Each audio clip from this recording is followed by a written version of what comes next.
সাম্যের কথা বলা হয়েছে, হ্যাঁ, সবার অধিকারের কথা বলা হয়েছে, প্রতিটা কবিতা কি মানবতার কথা বলা হয়েছে, মানুষের অধিকার প্রতিষ্ঠার কথা বলা হয়েছে। তো বিদ্রোহী ভাব তার নিজের কবিতায় ছিঁড়ে ধরেছে। তাই আমরা কি বলি, বিদ্রোহী প্রতিষ্ঠা আমাদের জাতীয় পরিণতিতে কাজে করে। তাহলে আমি একটু চিন্তা করি, আমাদের কবিতাটা হচ্ছে কুলি মধু, তাই না?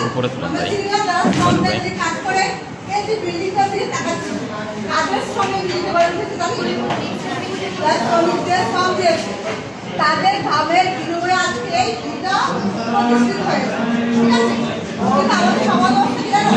যাদের শ্রমের বিনিময়ে তাদের অপমান করে, তাদের কাছ থেকে আমরা সম্মানের চোখে দেখি, তারাই খুশি হবে, ঠিক আছে? এই কাজগুলো যদি সামনে করি, আমাদের কথা বলেছেন, আমাদের অধিকারের কথা বলেছেন, এই কবিতায় যারা পরিশ্রম করে এই যে রাস্তাঘাট করেছে, কবিতা করছে না, তাদের স্মৃতি তার দেওয়া করি, কারাগারি যাচ্ছে, কবিতা যাচ্ছে, তারকে যাচ্ছে না, দেখো তাদের গানের পরিশ্রমের সভ্যতা বাঁচবে, তাই না? তাহলে তাকে অবদান দিয়ে যাবো, অস্বীকার করতে পারবো?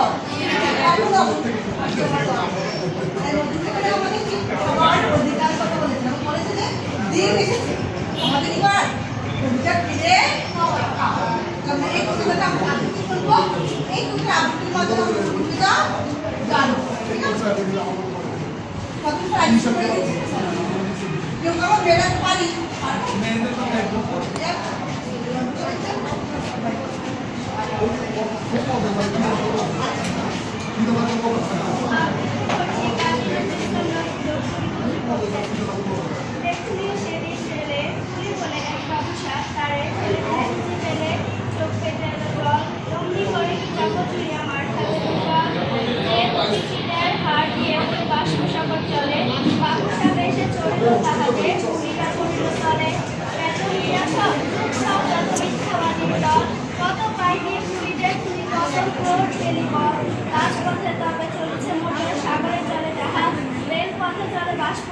দেশ ছেয়ে গেল পরে, বলো তো এসব কাহাদের গান, তোমার অট্টালিকা কান রাঙা ফুলি ফুলে দেখো, প্রতি ইটে আছে লেখা তুমি জানো না গো, কিন্তু পথের প্রতি ফুলগুলি কণা জানে, ওই পথ ওই জাহাজ সকল অট্টালিকা